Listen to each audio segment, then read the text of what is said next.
এই মুহূর্তে উত্তাল মেঘনা পার হচ্ছে ঢাকা ইলিশা কালীগঞ্জ ইলিশা লঞ্চ হচ্ছে সম্পদ। মেঘনা এখন খুবই উত্তাল, আপনারা দেখতে পাচ্ছেন ঝড়ো আবহাওয়া, প্রচণ্ড বাতাস এবং বেশ বিশাল বিশাল ঢেউ অতিক্রম করে তীব্র গতিতে সম্পদ কিন্তু ঢাকার দিকে রওনা হচ্ছে। কি পরিমাণ ঢেউ সেটা আমি আমার লঞ্চ থেকে আগে এখন আপনাদেরকে দেখাচ্ছি।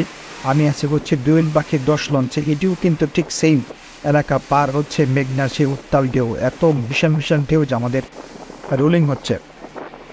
এখন মূল ভিডিওতে আমরা আসি, অনেক দূর থেকে দেখতে পাচ্ছেন একটা লঞ্চ আসতেছে উত্তাল মেঘনা, প্রচুর বাতাস, মূলত পক্ষে চাঁদপুর পার হওয়ার পরে এই বাতাসটি কিন্তু বৃদ্ধি পেয়েছে এবং মেঘনার যে ঢেউ সেটিও কিন্তু বৃদ্ধি পেয়েছে এবং বেশ ঝড়ো আবহাওয়া।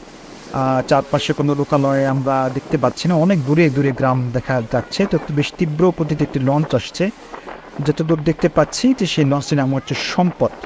ঢাকা ইলিশা কালীগঞ্জ, ঢাকা কালীগঞ্জ ইলিশা রুটে চলাচলকারী খুব বিখ্যাত একটি লঞ্চ হচ্ছে সম্পদ। সেই সম্পদ কিন্তু ইলিশা থেকে ছেড়ে ঢাকার দিকে যাচ্ছে, বেশ দ্রুত গতিতে আসছে। আমরা একটু ল্যান্সটাকে ক্লোজ করে আপনাদেরকে দেখাই যে কত দ্রুত গতিতে আসছে। আপনারা দেখতে পাচ্ছেন যে কি ঘূর্ণিবার গতিতে ঢাকা কালীগঞ্জ ইলিশার যে সম্পদ লঞ্চটি পার হচ্ছে মেঘনা। ঝোড়ো আবহাওয়া, মেঘলা আবহাওয়া এবং সেই সাথে প্রচণ্ড বাতাস। সুতরাং মেঘনার আদ্রাসী রূপ কিন্তু আমরা এখানে দেখতে পাচ্ছি এবং তাকে প্রতিকূল করে কিন্তু সামনে এগিয়ে যাচ্ছে প্রচুর যাত্রী নিয়ে কিন্তু সম্পদ লঞ্চটি চলে যাচ্ছে ঢাকার দিকে।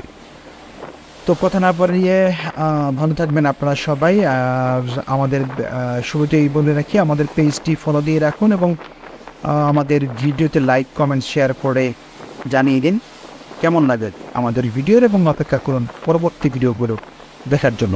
ধন্যবাদ।